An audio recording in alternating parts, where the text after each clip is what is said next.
This is the 13-Story Treehouse by Andy Griffiths, an author from Australia, and illustrated by Terry Denton.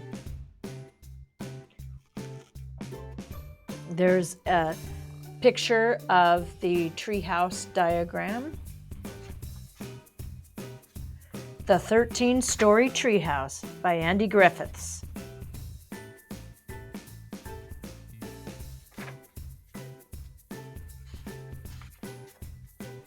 Chapter 1, The 13-Story Treehouse.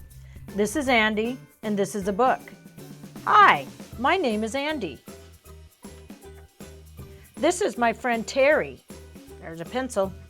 We live in a tree. Andy and Terry Treehouse.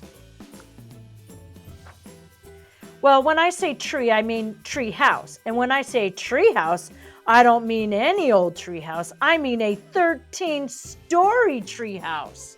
So what are you waiting for? Come on up.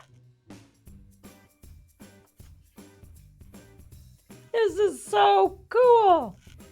Terry's bedroom, the bathroom, bowling alley, man-eating shark tank, to secret underground laboratory, see-through swimming pool, Andy's bedroom, theater and library, swinging vines,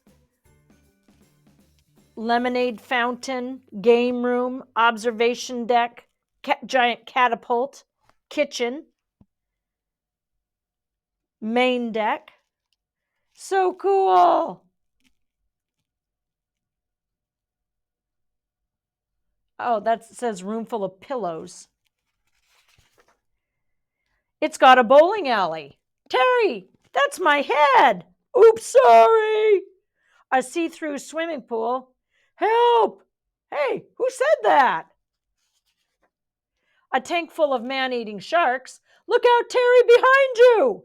Shh, don't interrupt me. I'm trying to feed the sharks. Look at that. Vines you can swing on. I don't think that's a vine, Andy. Looks like a snake to me. A game room. I'm bored. Yes. Are you kidding? Look at their game room. Croquet, ping pong, all sorts of video games, and a secret underground laboratory.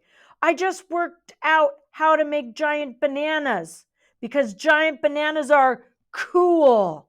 Why? A lemonade fountain.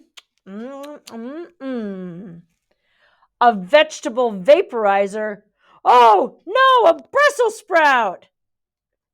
Grrr. Vaporize. Yay!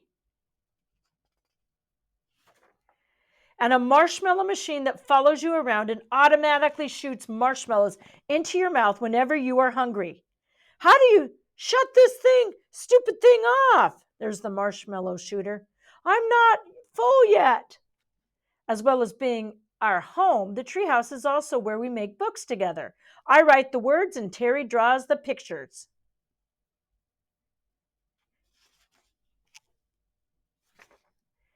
As you can see, we've been doing this for quite a while now. The cat on the mat. Killer koalas, just disgusting, just crazy, just stupid, just shocking. The bad book, the very bad book. What something is that? I don't know about that. On to chapter 2, The Flying Cat. If you're like most of our readers, you're probably wondering where we get all the ideas for our books. All our ideas for our books from. Well, sometimes we think them up. Other times they are based on stuff that actually happens, like this book, for instance. Uh-oh, looks like the alarm clock rang and just woke up. It all started one morning when I got up and went down to get some breakfast. Are you penguins mocking me? He goes down the slide. He swings in. Terry was already in the kitchen. He was painting a cat. And when I say painting a cat, I don't mean he was actually painting a picture of a cat. He was painting an actual cat, bright yellow. Oh my goodness. This might be a stupid question, Terry, I said, but why are you painting that cat bright yellow? Because I'm turning it into a canary, he answered. Uh-oh, that doesn't sound like it's going to make sense. That's not nice. I started to explain to Terry that you can't turn a cat into a canary just by painting it yellow, but he said, yes, you can. Watch this. And he carried the dripping cat to the edge of the deck. No, I yelled as Terry held the cat out in midair and let go. Up, down, cloud. But I needn't have worried. The cat didn't fall. The two little wings popped out of its back. Then it tweeted and flew away. Eek, another bird says. See, said Terry, turning to me in triumph. I told you so. The day Terry turned a cat into a canary. I told you she wanted to be a canary. The path of the flying cat. There's a flying horse.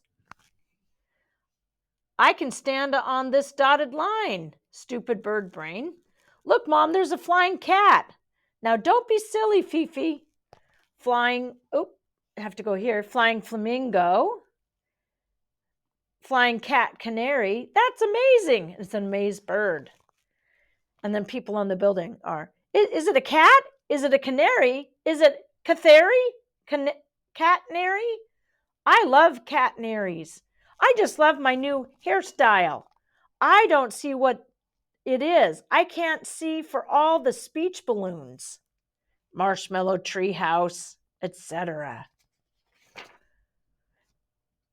Chapter 3, The Missing Cat. We watched the cat, canary actually, catnary until it flew out of sight. Then the doorbell rang. It was Jill, our neighbor. She lives on the other side of the forest in a house full of animals. She's got 2 dogs, a goat, 3 horses, 4 goldfish, 1 cow, 6 rabbits, 2 guinea pigs, 1 camel, 1 donkey, and 1 cat. That's a lot of animals. They're playing cards. They're playing Snap. Bah. Uh-oh, said Terry. She's probably looking for her cat. Don't tell me that you turned that was Silky you just turned into a canary. Okay, I won't, said Terry, but it was. This was bad. Jill loved that cat. She loved all her animals, but she especially loved Silky. Jill's favorite pet award, 2011 Silky, 2010 Silky, 2009 Silky, 2008 Silky, 2007 Silky. You get the picture. Oh, no, I said, she's going to be really mad when she finds out what you've done. Maybe you shouldn't tell her. Good idea, I said. Let's pretend we're not home. We did our best to lay low, but it's pretty hard to hide in a treehouse. It's no use hiding, called Jill. I can hear you, and I can see you. Silky's gone missing, and I was wondering if you'd seen her. No, I said quickly. She's not here. Uh-oh, they're lying. Now, before you start thinking I'm the kind of person who would tell a lie, I'd just like to point out that although the first part of my sentence, no, was technically a lie, the second part, she's not here, was definitely the truth, which I'm sure you will agree cancels out the lie.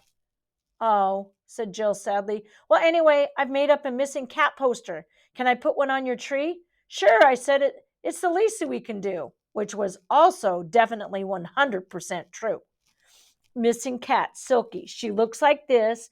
Cute little ears, darling whiskers, beautiful green eyes, very soft white fur, likes cat food, cuddles, cats on TV, dislikes dogs, water, fleas, locked cat flaps.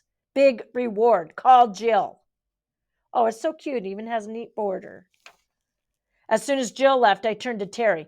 We've got to find that cat, I said. You mean canary, said Terry. Whatever, I said. We've got to find her.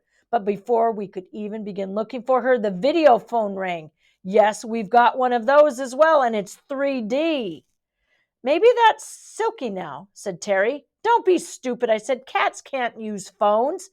Maybe they can, said Terry. You said they couldn't turn into canaries, and you were wrong about that. If cats could make phone calls. 4 fish pizzas, please, with extra fish. Chapter 4, The Big Nose. The big red nose. We raced back upstairs. A big red nose filled the video phone screen. Uh-oh, it was Mr. Big Nose, our publisher, and he was angry. I could tell this because his nose was even bigger and redder than normal. "Where's my book?" he yelled. "What book?" "The one you chuckleheads promised me a year ago when you made me a year ago would be on my desk last Friday." "Oh," said Terry, "is it last Friday already?" "It's past last Friday already," shouted Mr. Big Nose. "Way past, and your book is still not on my desk." The truth was, we'd kind of forgotten about the book. We were a little behind schedule. Well, when I say a little behind schedule, I mean a lot behind schedule. And when I say a lot behind schedule, I mean lot behind schedule. Not that I was about to let Mr. Big Nose know that. He was already pretty angry, and the angrier he gets, the bigger his nose gets. And if his nose gets any bigger, I was worried that it might explode. And that was not something I wanted to see, especially in three-dimensional, 3D. Above, an artist's impression of what it would look like if Mr. Big Nose's nose exploded. That's a tongue twister. "No problem, Mr. Big Nose," I lied. "It's under control. We'll get it to you as soon as we can." "Well, as soon as you can had better be by 5 o'clock tomorrow afternoon, or else." "Don't worry, Mr. Big Nose. It will be there all right. You can count on us." "But," said Terry. I quickly ended the call before Terry could say anything that would make Mr. Big Nose any angrier than he already was. "You shouldn't have told him that," said Terry. "I'm way too busy to get it done by tomorrow. Look at my to-do list. It's full up." Do we want to see what it is? And then we'll stop. You'll have to finish this book. Let's see what was on his to-do list. Have a pillow fight with Andy. Do prepare birthday party for sharks. Do practice golf swing. Do eat at least 100 marshmallows. Do polish the parrot. Do cut toenails. Do hit Andy with bowling ball. Eat the chocolates in the treehouse. Do tickle the parrot. Do sleep on the roof. Do. Sounds pretty useless stuff after they had to write the book. I sure hope you've been enjoying the book called The 13 Story Treehouse. It's up to 130. We have 10 of the books. So I'm hoping that you enjoy this story, The 13 Story Treehouse by Andy Griffiths.